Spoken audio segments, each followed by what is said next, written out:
We've chosen two very quirky ones. We've got a ferment from Hungary, and then you've got Innocente Carmenere from Chile, with lightly filtered wild yeast, etc., etc. So, two very characterful wines, and we're going off-piste. We're still quite seasonal with the menu, Henry. But, yeah. So there's some fried shallot in here with thyme, a veg stock, and also a little bit of mushroom stock made with dry porcinis, which is just dry porcinis soaked in hot water, and then you get the lovely flavour of mushroom coming out of those. So that's all in this casserole dish. I've got a medley of root veg here, so I've got some carrot, I've got some parsnips, some celeriac, thyme, there's garlic in there. You could put anything in there. You could put leftover veg, if you had leftover veg from Christmas. That's going to go into our casserole dish with our stock. And you want enough of the dry mixture so that it's just poking out the top of the vegetable stock, because we're now going to cover this with our chestnuts. Chestnuts you can get at the supermarket, but if you plan on making this dish, I suggest you get to the supermarket early, because at Christmas they never have any, because everybody wants chestnuts. So we're just going to sprinkle that all over the top to create a little crust. Any breadcrumbs will do. I'm sure you'll have some bread kicking around at the house at that time of year. Great. And that's all going to go in the oven together.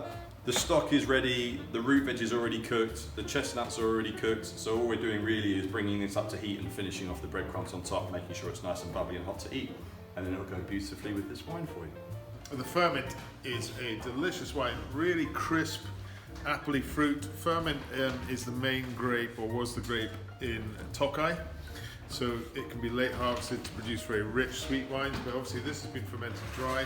So we're thinking the wine pairing here is it's going to be refreshing and bracing with the kale salad, orange fennel, and then the hot pot. Very groovy kale salad. So for the salad, we're just going to segment this orange.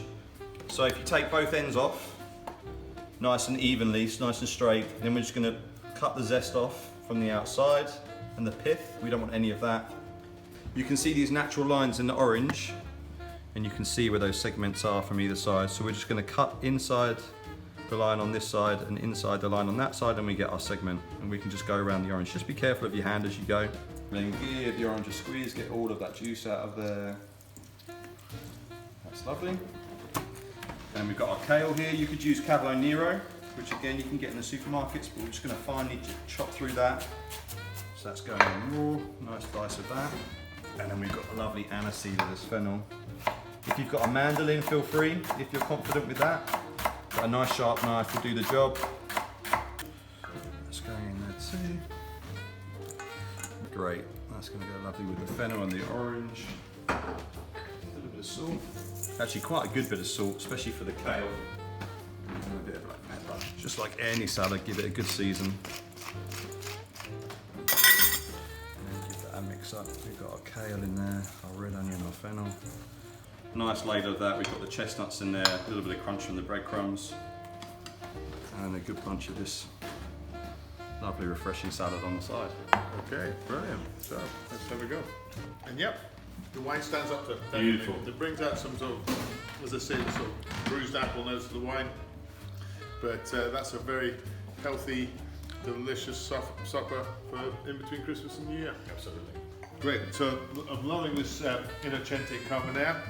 Carmenere, as I'm sure you all know, is a sort of was planted a lot before Merlot in the pre-phylloxera days, and that's why it survived in Chile. Everyone thought for a long time that it was actually Merlot, so it's got a lot of those similar characteristics, leafy, blackcurrant notes, but this one's got a lovely freshness, and I think in between Christmas and New Year, we've got some leftovers.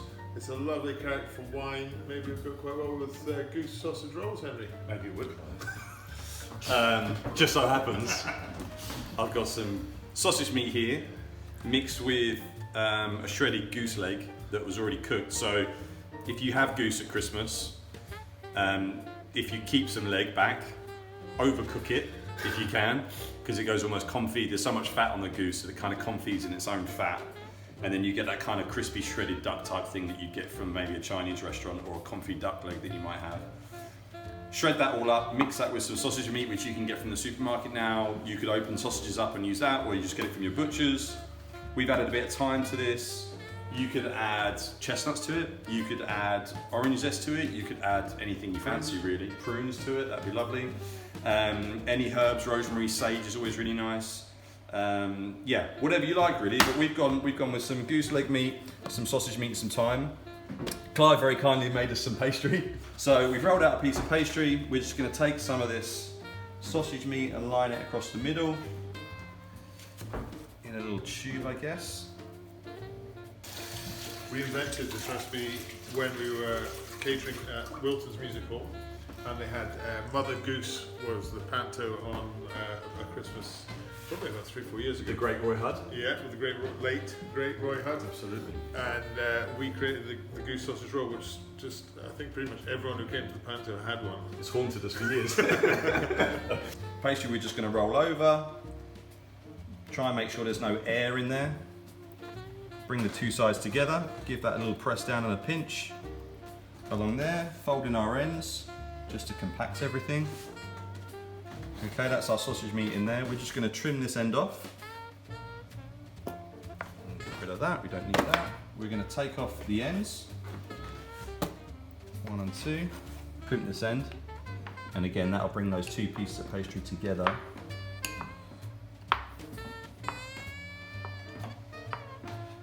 Just seal that off a bit. Great. And then we're going to egg wash this. This being a professional kitchen, obviously we don't have a pastry brush.